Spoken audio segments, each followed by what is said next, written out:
Hi, I'm Rachel Alexandria, and I'm going to tell you about the enneagram. What is the enneagram? And it's not enneagram, it's not enneagram, it's enneagram. I've been studying the enneagram for 9 years, and it has changed my life. I get really passionate about it, and I don't tell everyone about it all the time because it's kind of like a mystery school. It's something that I believe requires an initiation of some sort of transmission from a teacher or from a live experience of some kind.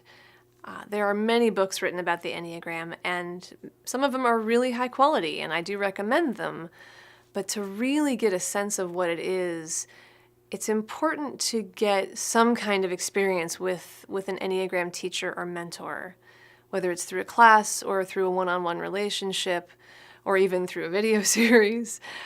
And the reason it's changed my life, I want to tell you about the impact that it's had for me. When I first learned about the Enneagram, I was in school becoming a therapist, and I felt like there were certain ways that I needed to keep progressing in my personal growth. I felt like I needed to become more attentive to the needs of others and track and read their minds better and check in more. And when I found out my true Enneagram type, I actually used to fight with my Enneagram teacher about it because I didn't want to be what I turned out to be, because I had the perception I'm a type 8, and type 8 is often called the boss, the challenger, the master, and I had a perception that it would mean that I would become more of a bitch, more bossy, more domineering, and that people wouldn't like me, and I cared about that. And so I was trying to develop other traits, which is great. It's great to round yourself out, but what the Enneagram taught me was that there were parts of my personality that were natural to me, that were coded within my ego structure, like the cells of my body, how I interpret the world, everything. And by not exploring and enriching myself with that experience, I was doing the world and myself a disservice, because I was trying to be something I'm not fully. In the Enneagram, we learn that you can contain components of all the types, but if you don't really master your own and follow that path of personal development, you're missing something. The Enneagram also taught me about things that really didn't belong to me, that I had taken on in my personality, things that really belonged to my parents, to my culture, to my peer group. And so I used to think that it was a bad thing to be controlling, and I really shouldn't be that way. But my Enneagram type, that's the thing I'll be dealing with my whole life, and it's not wrong.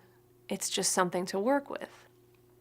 Furthermore, I found out that ways of being more perfectionist, like, really were layers that belonged to my family of origin. And when I learned my Enneagram type and figured out their Enneagram types, I was able to separate, this actually isn't even mine. This is something I picked up because my family taught me to be this way, not the way that really serves me to be. That's another reason why I love the Enneagram, because it helps me get clear on what belongs to me and what doesn't belong to me. And I also love the Enneagram because it helps me understand that how people are different than me. And I know that might sound kind of simplistic, but I had heard that logically, of course. And sometimes through hearing people talk about things, I would say, oh, that seems like that's different than me. And, how does that work? But learning the Enneagram, I could look at people in my life and see that they just value completely different things for different reasons than I do. Like, I could look at somebody who values research and time alone and why they do and how it feeds them in a way that really does not feed me, and neither of us are wrong. It's really right for each of us to follow what's truly nourishing, truly mana for our types. And I couldn't have gotten there without the Enneagram. So this is why I'm so passionate about teaching it to my clients when it comes up, teaching it to most of my friends hear about this, and people I know socially hear about it a lot, because it just helps us all understand each other better, to know that one person really is in pain when they're in a space that is ugly, and another person doesn't notice it at all because of their different Enneagram types. To notice that some people love when there's live electricity in the air and sparks flying between people, even if it's like arguments, and other people that's hell. That's the worst place in the world. To understand the Enneagram types of these people is to really get that is not something they have to get over. That's endemic to their nature. And it's like being able to recognize the difference between dogs and cats. You can't expect a dog to be a cat. And there's challenges and there's gifts of both kinds of animals. There's gifts and challenges in all the Enneagram types, but you can't go around expecting them to be each other. And it really helps me develop huge amounts of compassion and surrender expectations that aren't serving me, and also connect better with people. When I know their Enneagram type, I know more about what they want. I know about what really serves them, and I know how to find a way to bridge that gap.